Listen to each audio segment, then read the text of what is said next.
조갑제 TV 시청자 여러분 안녕하십니까.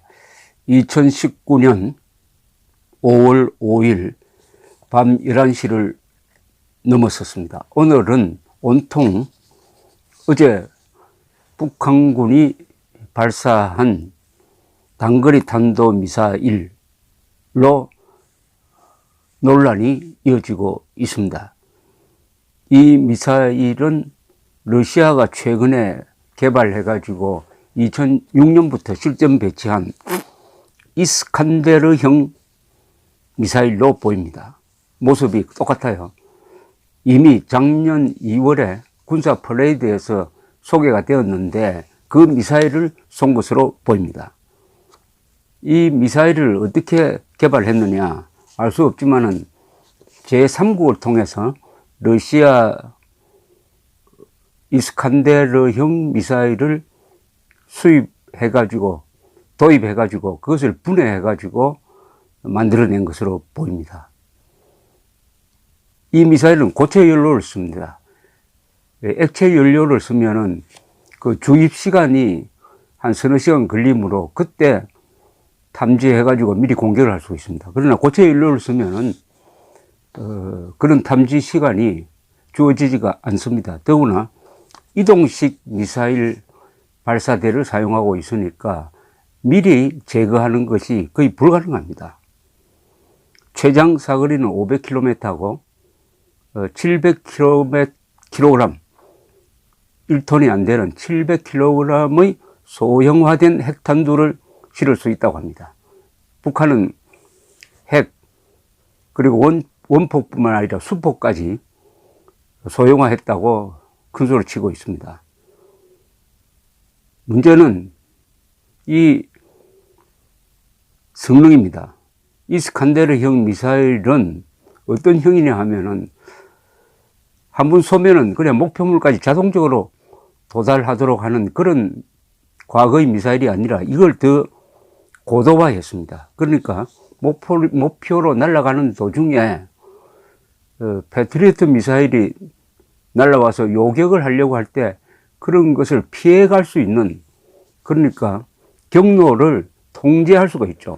발사한 데서 경로를 통제해가지고 목표 지점에 정확하게 도달하도록 할 수 있는 그런 기능을 갖고 있다는 점이 아주 특이합니다. 무섭죠, 우리로서는. 그러니까 우리가 가지고 있는 패트리어트, 사드, 이게 통하지 않는다는 이야기입니다. 그렇다면은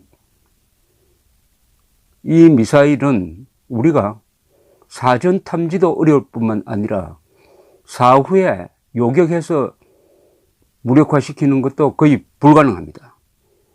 발사 후에 수도권에 떨어지는 데는 5분 내외일 것이므로 사실상 2,500만 명이 이 미사일에 무방비로 노출되어 있다는 이야기죠.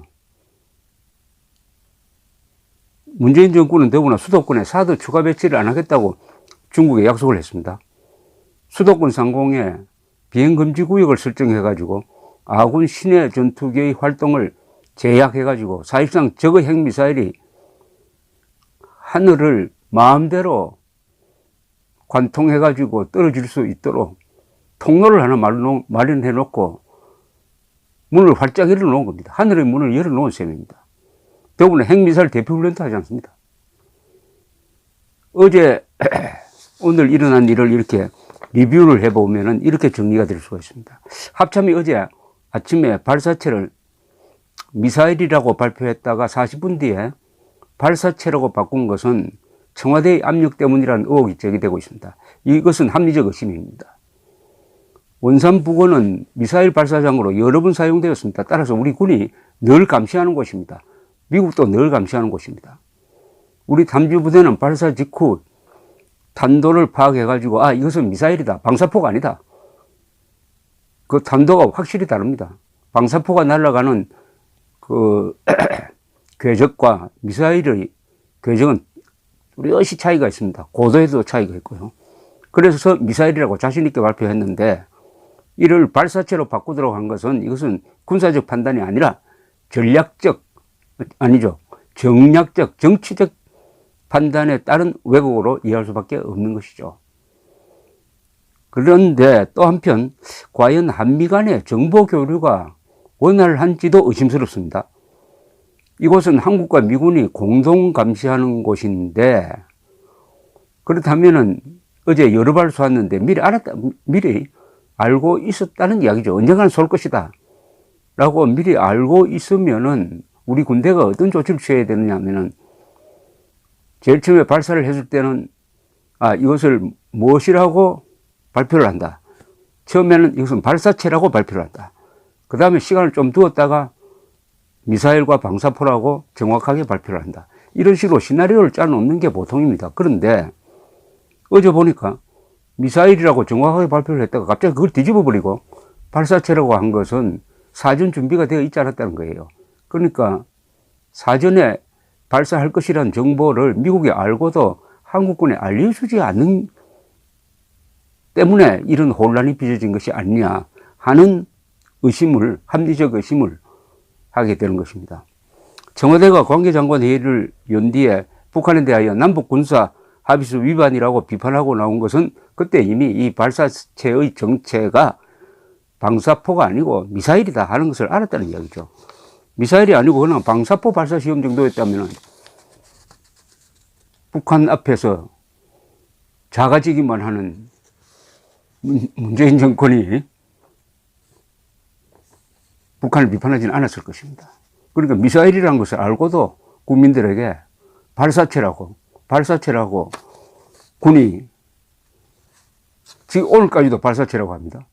더구나 웃기는 것은 북한군이 전술 유도 무기를 발사했다고 했는데도 전술 유도 무기가 단거리 미사일이라는 말입니다. 미사일이라는 말을 쓰지 않습니다.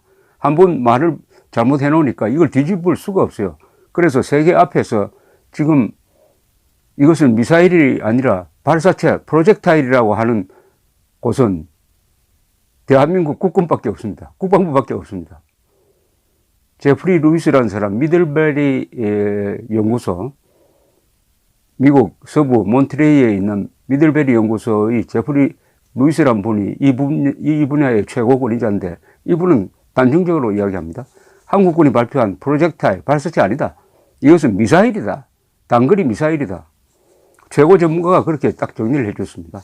그런데 아직도 발사체에 연연하고 있는 것은 이게 정권을 따라서 휘둘리는 한국군의 비참한 모습입니다. 바보가 되어버렸습니다. 완전히.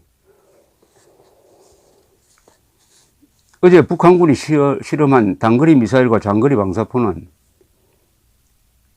미국이나 일본 공격용이 아닙니다. 한국의 수도권 공격용입니다.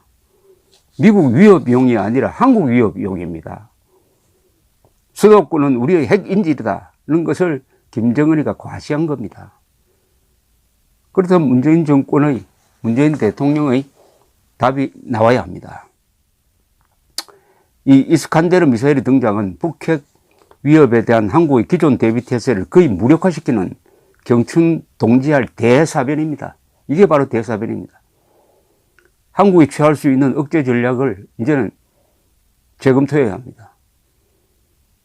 이스칸데르 미사일이 일단 발사된 후에는 막을 수 없다면 쏘지 못하게 해야 되죠. 어떻게 쏘지 못하게 할 것이냐. 여기에 초점을 맞추는 방향으로 킬 체인이라든지 이런 대비 태세가 완전히 바뀌어져야 한다 이겁니다.